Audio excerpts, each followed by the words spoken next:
Should be working. Again, I'm Dr. Tony. This is Derek Wooler's Life Performance Enhancement, blah. This is episode 2 for 2022.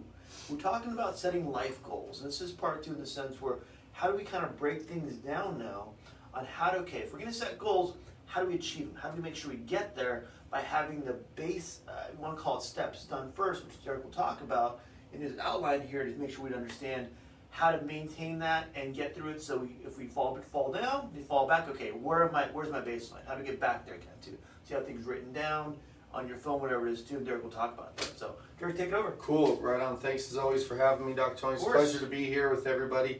I'm going to hop right into it today because I know sometimes, I get long-winded up here. One of the things I wanted to state was, as I mentioned in our previous showing, was that where a lot of people kind of make mistakes, in my opinion, as being a coach for 18 years now, working with fitness, sport performance athletes, and as well as doing rehabilitation for people, is in their attention to detail when setting a goal. So one of the things that I wanted to talk about today is it's going to be rather deep in, I think, in a lot of people's opinions, but what it really does is it's going to help all of you who are going to apply this to your life, whatever your occupation is, or however it is you want to use this. It can be really used to achieve any goal, in my opinion. I want to try to get to the heart of the matter, so to speak. Okay, so we're just going to start into it today. What I did was we're going to title this today goal achievement, and like Tony said, this is kind of episode 2, so we're expanding upon what I talked about previously, which was more surface. So if you guys can think of, we're building a house, okay, and right now we are building, we are laying per se, this way, is this okay? Yep, we're laying per se the foundation that this house is going to be built upon. And the first thing you have to do is really identify what needs to be used to build the foundation, okay? So what we're going to first focus on here is, again, identifying the primary source of your motivation.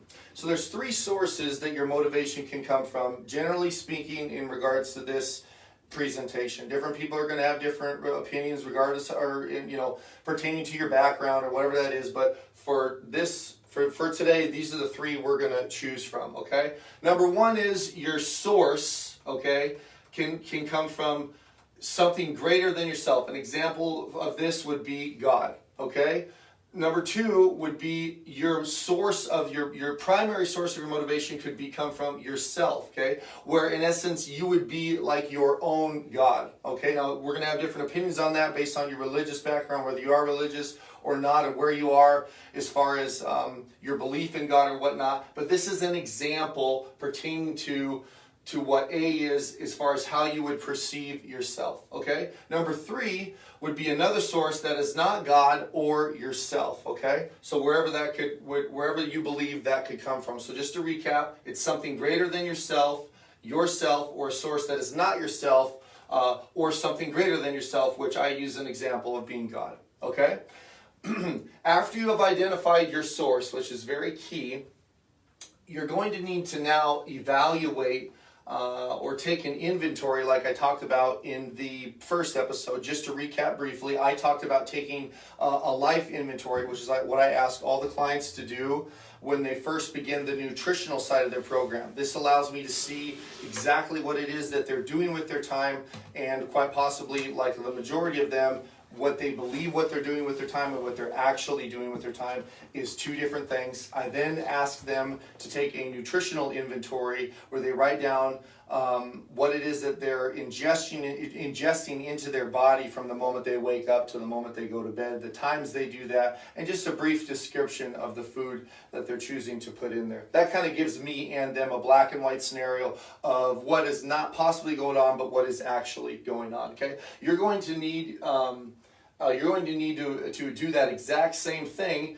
pertaining to what is being propelled within you to achieve this. So this is different from the source. The source creates, okay, the goal, okay, and then you're then going to be propelled to achieve that. Now, there's 4 areas that you're going to experience this in. Sometimes the experiential aspect of your propellism per se is in your heart. Okay, it's only in one area. It could just be in your mind. It could just be in your body. It could just be in your spirit. It also could collectively happen in all four of those simultaneously. It also could occur in a linear fashion, meaning that this can occur in your heart first, in your mind second, in your body third, in your spirit fourth. It could occur in your spirit first, your heart second, your mind third, and your body fourth. It depends on the season of life that you're in per se, and what it is that you're pursuing, in my opinion, dictates when all this occurs, okay? So just to clarify, Yeah. you're using the source, and then from the source, once you get the source from up here, then at that point you bring it down here and you take inventory of that source. Yeah, you want to. Well, you want to. After you've identified the source, you need to evaluate and take inventory of what is being propelled within you. Okay. So you're going. So these are the things, the tools, Doc, that you're going to use to take the inventory of yourself. Does that make good? Yeah. Do you understand any of that? Now, for the inventory of, for example, the heart would be okay. How does it affect you emotionally? Is that correct? Yeah, okay. So you want the heart, the mind, the body, and spirit is different for each person. The heart. See, some people believe that the heart and the spirit are one. Okay. Yeah. Other people are going to believe, and the mind and the body is always separate from each one of those. Some people they believe that these are separate. Okay, where the source is going to affect each one of these separately, and then it will propel you in the direction that you need to go. Yeah, the heart generally in our culture, okay, especially in America, right, is that this is pertaining to your emotions. The heart is, but the cause of the emotion can come from the heart first. But it also the emotion felt can come from a thought, which essentially would be from the mind, and that's where you get into theological and psychological debates and stuff like that. Whether a person being is a dichotomy or trichotomy, what makes us up, right? Let's keep it simple. I know that, right? Know That's seminary stuff, okay? But you're welcome. That's what I clarified. That's cool. There's a differentiation here. This is why I wrote 2A and 2B, because essentially here we are one in the same here, okay? There's a difference between what is being propelled within you, and there's also what are you being propelled to do, okay? So you need to evaluate what is being propelled within your heart, what is being propelled within your mind, what is being propelled within your body, what is being propelled within your spirit, if you believe there is such a thing as a spirit, right? That's a personal belief.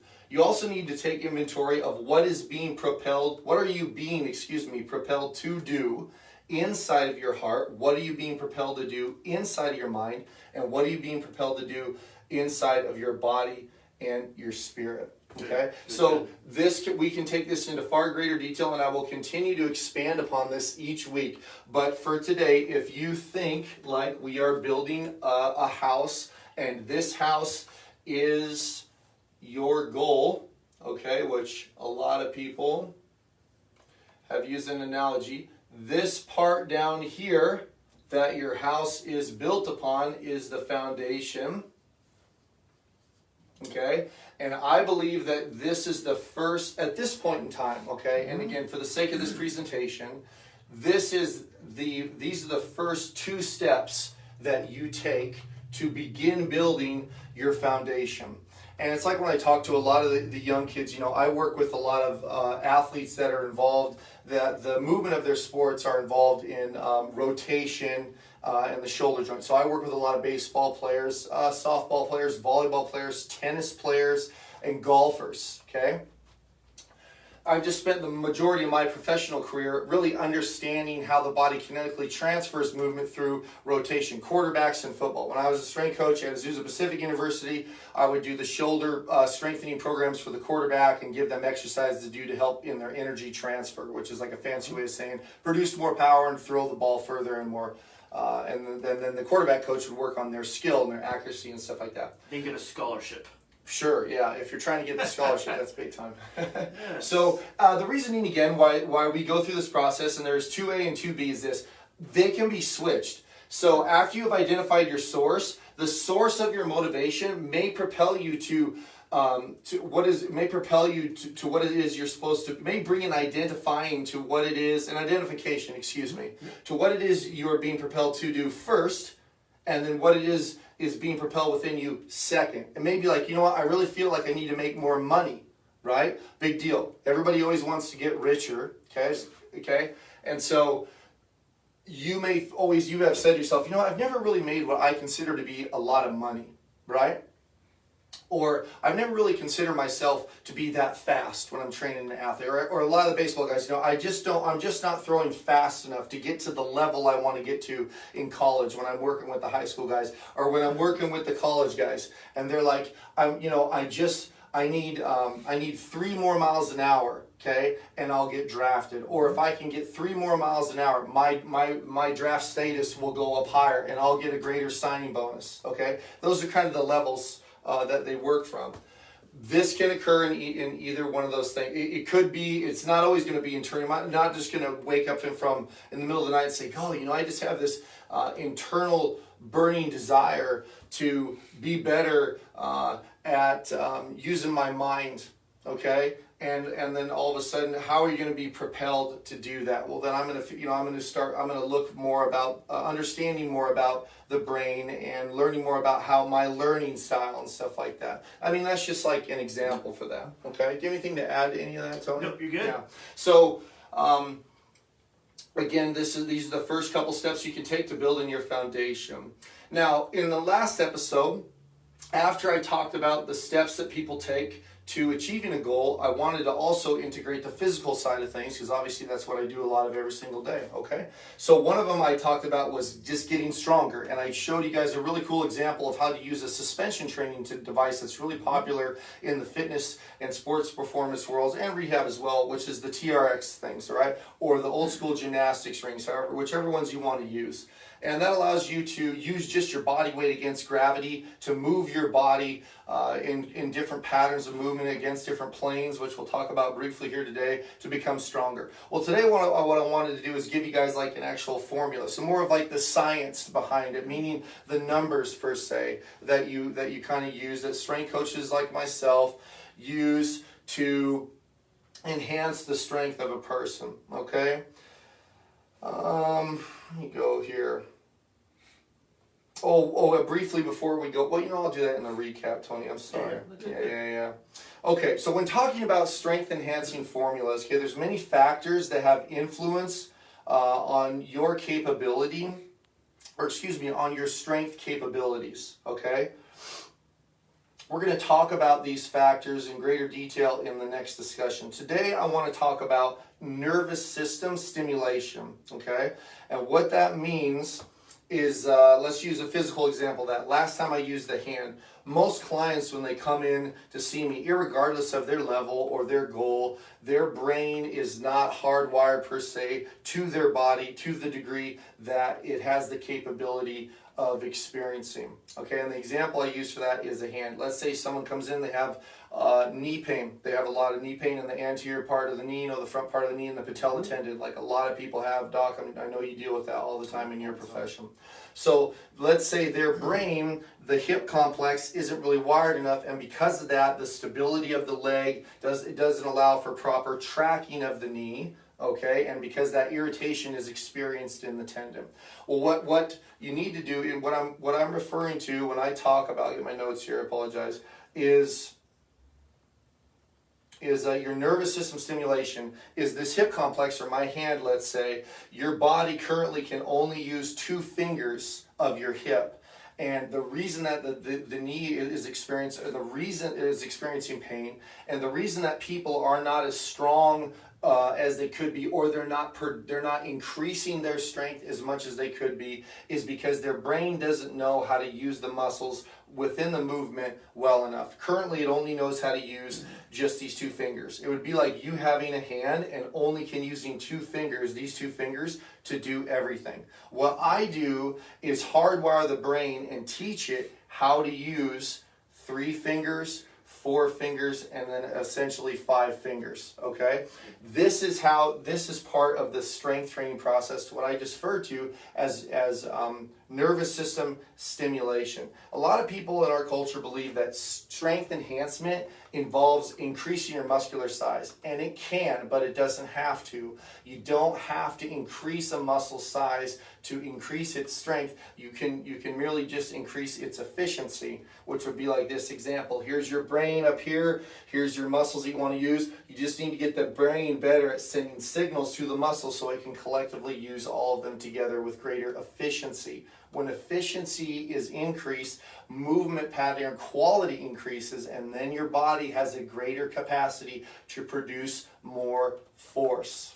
Okay, that is when your strength will increase. Now, if you're like, let's say you are, and I'm 40 years old, okay? So I don't want this to be received as the wrong way, but let's say you're 50 or older, okay? I took a continuing educational course that was strictly based on strength training after 50, the human body, okay? And you're like, this doesn't pertain to me. I just want to, feel a little better, lose some weight, and, get a little stronger, right? Well, it has everything to do with you. The reason that you're beginning to have aches and pains, and you're like, oh, I just can't swing the golf club like I used to, or my knees start aching on mile 2 instead of me being able to run 4 miles or no problem anymore. Okay, I hear that every single week in my job when a new client comes in and we go through their consultation and we discuss what it is they're wanting to achieve. Most of them talk about things they want to eliminate in their life, which is usually pain and irritation. Okay, and this is where I'm so thankful that my knowledge of the nervous system is vast, and I can eliminate pain in every single client's body and get them a foundation that allows me to then build up their quality of movement and thus their quality of physical life. Okay, so there are different strength enhancing formulas. Again, it all pertains down to your nervous system, and that's not to say, one quick side note, that increasing muscular size does not improve your strength, because it most definitely does, because you just created more muscle for your brain to use.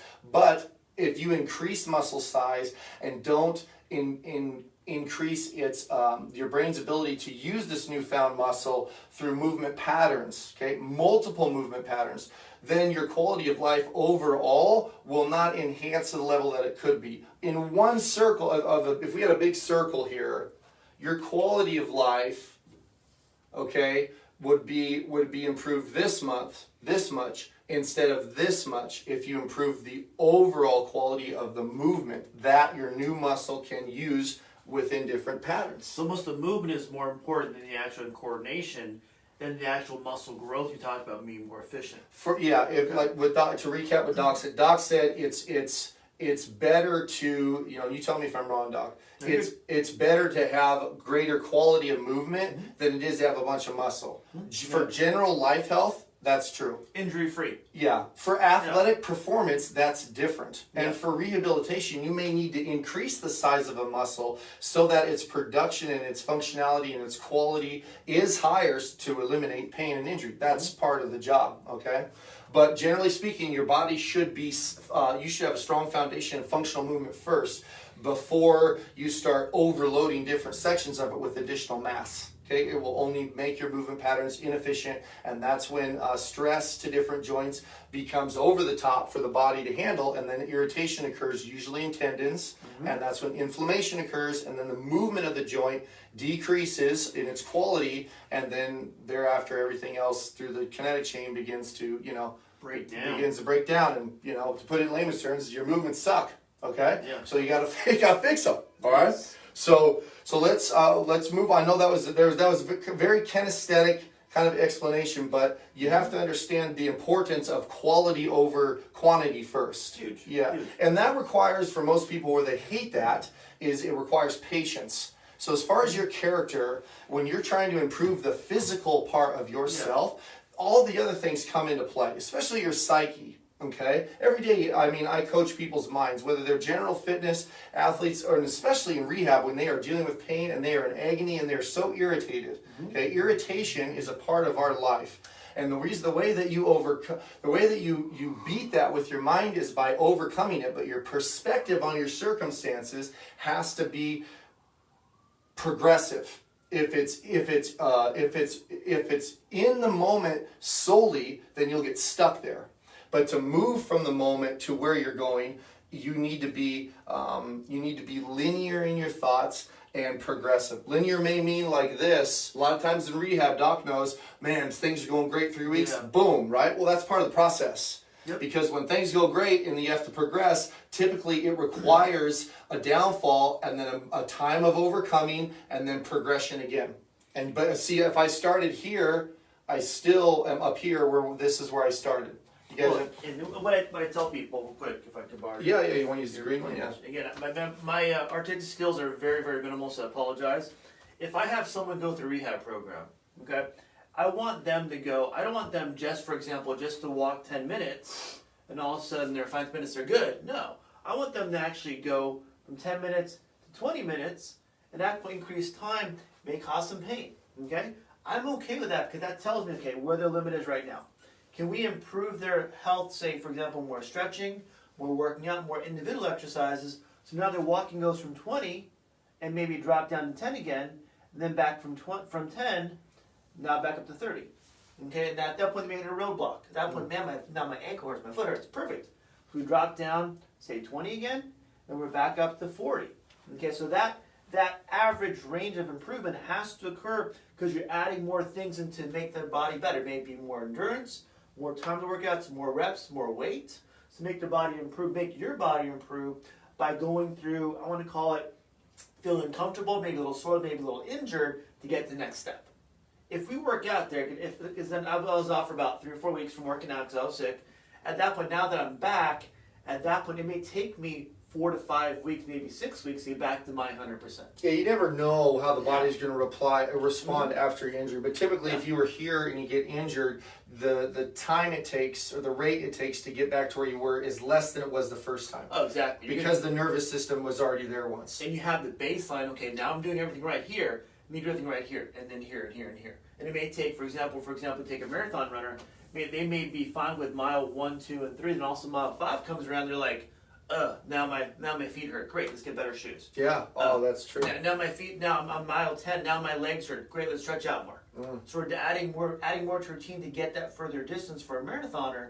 And then for you, maybe just like picking up groceries out of a trunk, picking up your kids. How do we make you go from lifting 10 pounds at home, 15, 20, 30? I had one kid I was lifting, was it Monday or Tuesday? And even though the kid was small, dense. Oh, yeah. Like a bowl, just a metal bowling, like a piece of lead. I'm like, yeah. Those guys usually they're very strong people. Yes. Yeah, they have high pain tolerance too. Yeah. So I noticed that's my 2 cents, Derek. Is how do you get over the mindset? Okay, I'm stuck here. Yes, you are. But using someone like Derek, a coach, gets you from there to there to there to there, because they can see the big picture. That when you're in pain, it's hard to see because we kind of have tunnel vision when we're in pain.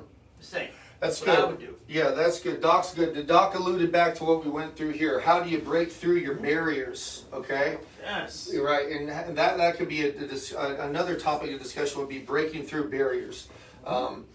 But to move on as far as to give you guys because I want to teach you how to get stronger. Okay, there's different ways you can do it, but essentially it comes down to science, right? There's many factors that have influence on your strength capabilities, which is what I'm going to talk about in our next discussion, the factors. But today I want to talk about different methods that can be used to increase your nervous system stimulation, and because of that, your strength, which is what I just went over. The first one is linear. Okay, there's another, we'll talk about various ones, okay? But today we're going to talk about linear, okay? Linear is very European in my line of work, okay? This is when you are in a continuous pursuit like this towards your goals, okay? And that is based on percentages per se and how you activate the nervous system, okay? In order to progress in a linear fashion, really in any strength, but linear progression is primarily based on this, right? You have to establish a foundation of your current strength. Now, typically, this is done through all the lifts that everybody knew that they had to do, like in high school, like your bench press capability, your squat capability, your power clean capability, then you go calisthenic-based things. Your ability to do bodyweight squats, push-ups, and pull-ups, inverted rows, those kind of things. But it also pertains to single joint movement, okay, like your biceps and your triceps, those kind of things. You can figure out how much weight you're capable of lifting. And from there, you can begin to improve that amount of weight. Establishing a foundation of strength is done by figuring out how much weight or how many repetitions, depending on whether you want to use body weight or an external load. An external load is something like a dumbbell or a barbell or rubber bands, something like that. Establishing your foundation of strength for a certain amount of repetitions if you're doing calisthenics based, which is body weight stuff. Or 1 to 3 repetitions when you're using an external load, okay, which would be like dumbbells, weights, or rubber bands, for example. There's many other alternative forms of external loads. Kettlebell is one that's very popular as well, okay?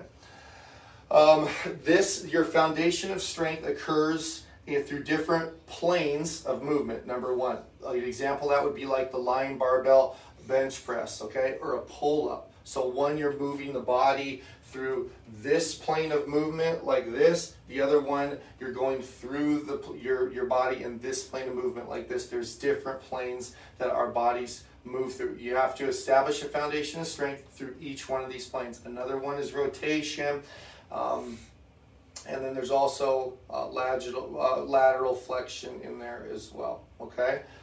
This is when you move your body through different planes, it determines which muscles are recruited to perform the movement. So you need to identify, and this is where, you know, seeking out professional help is good by finding a strength conditioning specialist or a sports medicine specialist like myself, who, you know, went to school and knows this kind of stuff and has been doing. I've been doing this 18 years now. So I know what movements involve the muscles based on what it is that a person wants to do with their body, whether it's fitness, sport, performance, or rehab. I know how to position their body and what to have them do to have them achieve what it is that they want, as well as give them what it is that they need. Those two things, okay? So establishing which planes of movement you'd use. Once you've done those two things, there's a certain amount of challenge that your muscle has to go through. The muscle must be challenged using various intensities, okay?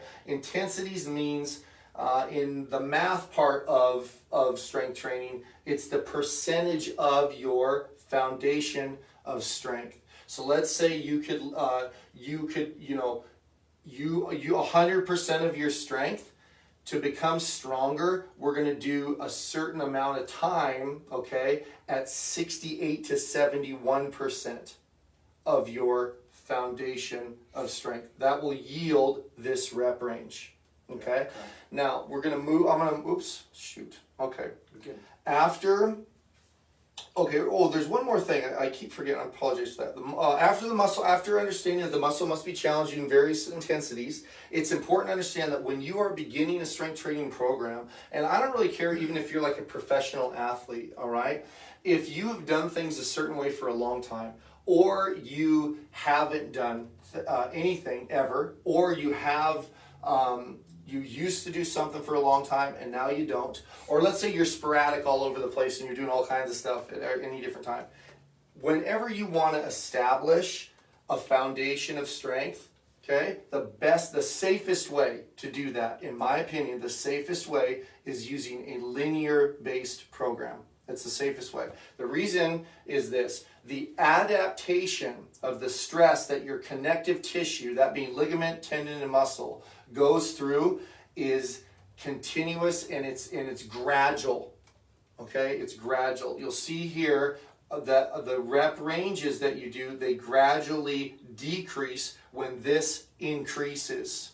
Okay? There's different opinions on this. There's also this should be applied in different ways based on the maturity of the muscle tissue that you're dealing with, thus the person's experience. And today we're using strength training as our example. That is a big determinant. If you're training a 23-year-old professional athlete, okay, and an 11-year-old boy or girl, you treat their body completely different, because you have to take into consideration the amount of repetitions and the stress that the 23-year-old professional athlete and the 11-year-old boy or girl, their tissue has gone under in the course of their lives. It's drastically different. So you introduce stress to their connective tissue differently. Okay, and that's very important. That's why linear is safest. I just want to make that known because I don't know who's watching this, and if you're just getting started, that's where I recommend it. Or you're like, yo, I do CrossFit all the time or whatever, but I don't feel like I'm improving in my strength. You may want to begin here. Okay, if you're a CrossFitters usually, studying the science of CrossFit, it is predominantly a linear program. The WOD that they bust out there every week, it's linear. Okay, so it may be better for you to do non-linear, okay, and break away from CrossFit for a while. But we can talk about non-linear training another time. Okay, let's talk about strength enhancing formula, and we're going to talk about the repetition range. So this is kind of what you've all been waiting for. I gave you all the science. I gave you safety. Yes. I explained it, right? This is how you make your muscle stronger, right here. Okay. Mm-hmm. All right. So here you go. There are different ways that you can take your nervous system through. How should I state that? There's different paths you can take your nervous system through to enhance your strength. Okay. Today I am using what's known as progressive overload, a linear fashion progressive overload. Okay, that's how I'm going to state it. I don't know, a professor may state that differently, whatever. This is my opinion. What you want to do is you want to establish your foundation of strength. Let's use push-ups. Okay, for example, let's say the most push-ups that you could do was 15 push-ups. Okay, week one, you're going to do. The most amount of push-ups you could do was 10 push-ups. Okay, in week one, you're gonna do 10 to 12 push-ups. Okay, between 30 and 50 total repetitions. This depends on your muscle maturity. Okay, so you may get one set of 10. Your next set, you may get in this. What is a set? Okay, in week one, if you have to achieve 30 to 50 push-ups, but you can only currently do 10 push-ups, you're going to have to take these repetitions and break them up into pieces, right? Mm-hmm. So when you're attempting to achieve this amount of reps in a single week's time, okay, you can't do them all at once. You have to break them up. These are what's referred to as sets. So you would do one set of 10 reps, okay? And then your next set, you may be able to get 9. And then your next set, you may be able to get 8, okay? So these would have to eventually equal this. The reason I wrote these numbers down is this. Science has showed that generally speaking, within this amount of repetitions, if you accumulate between 30 and 50 reps, depending on your maturity, your strength will increase. Okay? Typically, the lesser the reps, the higher the intensity, when referring to increasing strength, the higher the intensity, the less amount of repetitions you need. Okay? So you would do less repetitions in your sets, but you may need to do more sets in order to achieve this amount of repetitions. Does that make sense? Okay. Now, each week, like I said, it needs to be linear. You need to progressively challenge the intensity of the muscle. So each week you need to increase the amount of intensity. That's the amount of weight. If you're doing push-ups, like my example, okay, how you could do that is you can alter the body position so it's harder to move it against gravity. An example of that would be doing a normal push-up here. Okay, here's the head and legs and arms. I'm such a good artist, right? Yeah, like me. There we go. On the ground, okay? This would be step 1. Step 2, right, or progression 1 would be to take the feet and to elevate the feet and place it up on something so the body has to fight against gravity to a greater degree. Okay, that's an example of how to manipulate your body position to use gravity as resistance. Okay.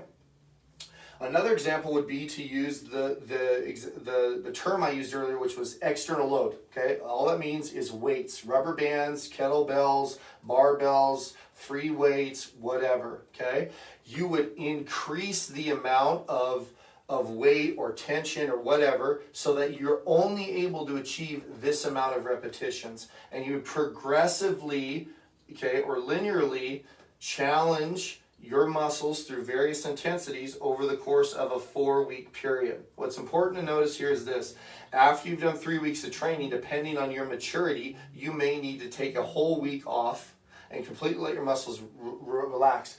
Here's the thing: a lot of people freak out in our culture, especially the male. They believe that if they take 1 week off, they're weaker.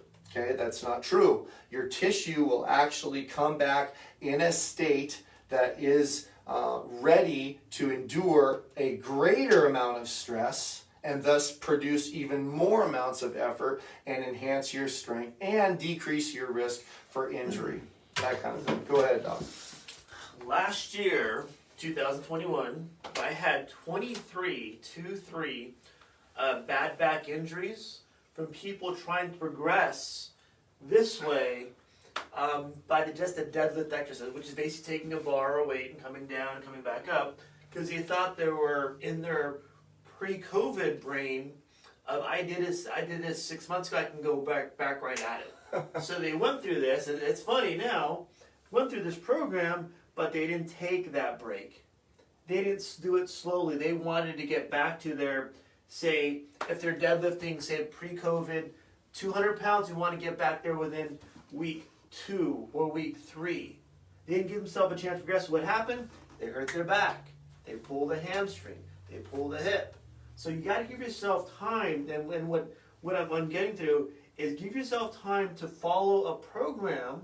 So at that point, your body builds strength slowly. So we talked about before, you don't hurt yourself. 23 injuries. I've never had that part of my life. Been in practice for 1,000 years, I think. I'm not sure. I don't know.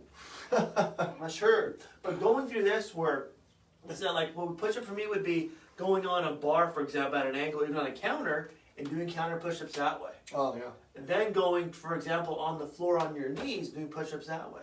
Then going to a straight push-up. Then if you want to, add a weight on your back with a push-up. Or going to a bench press and doing something like that. Yeah, that's great. You know, modifications are part of it. Doc just explained linear. He just used different examples than I did. You know, it's all good, right? And that's all individual.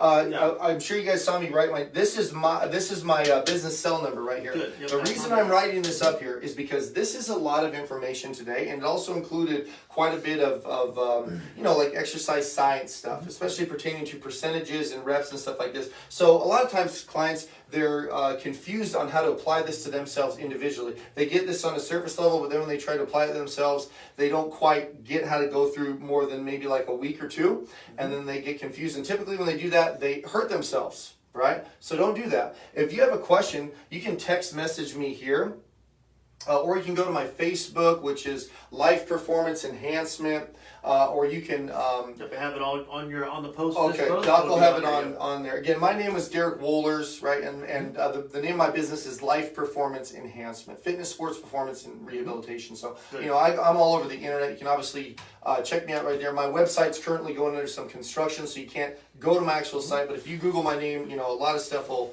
pop up there on myself. He's famous. So anyways, here you guys go. I hope you can really take this, and just to recap, be as detailed as you possibly can. Anytime you're trying to set a goal, it's really important to identify, and by detail I mean what is your primary source. After you have identified the source, use the source to then evaluate and take an inventory of what is being propelled within you in regards to your heart, mind, body, and spirit, and what are you being propelled to do in your heart, mind, body, and spirit. If you take the time, I know it's consuming, but if you take the time to really focus on your heart, your mind, and regardless of where if you're here or not, and not just focus on your body, what you will do with your body is greater when these two things are involved, 100%. Okay. Good. So thank you so much, Doc, as always, for being here, man. Appreciate it. And one thing to add is when you don't have this, I call it your why, of why you're doing this and why your purpose is. When you start reaching this, week 3, week 4, you're like, man, this is a lot of work. I don't want to do this anymore. Yeah. This is like, I'm too sore. Maybe I hurt myself. These are people starting, for example, at a gym, a big box gym, say in January 1st, and they're done by February 1st. Yeah. When you don't have a plan, so if you're looking to go, I want to get stronger, I want to lose weight, and you start something, it's going to be uncomfortable, you're going to be sore, you're going to be grouchy, you're not going to be yourself, but your body adapts to week 2, week 3, and where your body actually physiological changes over a period of 2 to 3 months. If you heard me right, 2 to 3 months to your body physiological change to a better state so it can stay there. Like you said, by taking a week off and giving yourself that break, you're still going to maintain the strength, but you're not going to rush it. Give yourself time to change your body, then it can change and stay that way. Yeah, I want to add one more thing. And like I mentioned earlier, why I chose to state this, like Doc says the why, and I think that's everyone's different. It's cool. Why I wanted to go as deep as I could for you guys, because this is how I interact with the client. What is being propelled within your heart? Because here's why. Oftentimes people come in, let's say we use the example of man or woman, okay, and they want to look better in their bathing suit for summer, or they want their body to look a certain way in this dress or in this suit or whatever. Okay, their primary source for motivation usually is what other people see in them. Okay, now we all have a self-image that we like to project to other people, okay? But this is why I ask them to take an inventory or evaluate what is going on in their heart and their mind, okay? Like, what is being propelled, what is going on inside of your heart, and what are you being propelled to do? If this is to please other people, okay, or this is because you're concerned of what someone else will say to someone else about you as far as how you're looking, your physical appearance, when things get tough, or like, to put it in the vernacular, when shit hits the fan in your motivation, you're not going to want to continue because it's not affecting you enough here. Your source of motivation in your heart is not propelling you to do what you want to do in your body, because your mind and your heart, either your mind's not fueling it or your heart's not fueling it. Yeah. So this is when you have to go inside of yourself more so, because the reason that people seek me out a lot of times is because they got this far, but they want to get here, and they can't figure out how to go from here to there. And that's what I do, and that's what Doc does for the skeleton. And this is what I do for people, whether it's their aesthetic appearance, how fast to throw a baseball, fix their knee, gets whatever, man. This is the deal. But in order to get from where you keep stopping to where you want to go, usually it's because this thing right here or this thing right here, the thoughts they're having or the motivation that propels this, the motivation that propels that's why I use that word, is not enough, or it's not correct. And they have to go deeper in order to go there, or they will not go there. Yeah. And that's why they come in, and that's one of the things I like most about the job. Helping people identify that. That's why I use the word evaluate or inventory. You have to know, you have to figure it out. You can't just wake up and go to the gym every day and try real hard. It doesn't. Yeah. It will only take you for so long. You'll get to a certain point and go, okay, now I've hit a wall. Yeah. And then you start doing different things that can cause an injury. And you start doing things that are going to make, now you get more frustrated, you just say, I'm done. Right. Frustration and worry. Frustration and worry, they slow you down. You try to, when you get worried or frustrated, you try to go faster. That's when you need to be patient and learn and figure out the solution instead of just go, Yeah. Okay. Thanks, Doc. Appreciate that. Derek, thanks again for episode 2. What's the, the cure for episode 3? What's going on with episode 3? Well, I like to go in, let me see, I made some notes here of what I wanted to talk about. Very detailed guy. So let's see. Something in his head already planned or something into. Okay, so next time I wanted to discuss how to identify. So I said you need to take an inventory of what's propelling within you and all this stuff. Like I said 100 times. I want to give you guys methods that I use with people to identify and distinguish. Okay, the difference between each one of these. Good. Okay, that's good, because in order to figure it out, what is being propelled. Some people are like, I can't tell if it's in my mind or if it's in my heart. What's propelling me? I can't tell the difference. Okay, there is a way, in my opinion, to figure out what is being stemmed per se from the mind or propelled from the mind, and what is being propelled from the heart. And then, I will talk about this briefly, and I know everybody has their own opinion on that. Okay. But, and what Derek's going through is it's all connected, but once you have one area not working properly, now your success rate becomes lower and lower and lower. So how do you make sure you figure it all four out for you? At that point, your body can actually get there and stay there. That's the plan. Yeah, and that's why chiropractics and physical activity, it's why I like doing this with Doc, because they all go together. If your skeleton's not aligned, then your nervous system doesn't send signals as well. Right, Doc? You're the pro there. That's right. So then it affects everything, especially strength, because I gave the example of those, which leads to this, okay? The next thing is I want to discuss next time the factors that influence your strength capabilities. Now, I talked about those this time. Yeah. Those being movement quality. But I'm going to talk about those in greater detail. Yeah. So we're going to take the foundation and we're going to build the next layer within it. I don't know. We'll start putting bricks down. Yeah. Right. So we just put the dirt down, and we tamped the dirt today. Then we're going to start putting the pavers on top of the dirt. Okay, or cement. I don't know how to build. I don't know how. I should know that. We're not experts.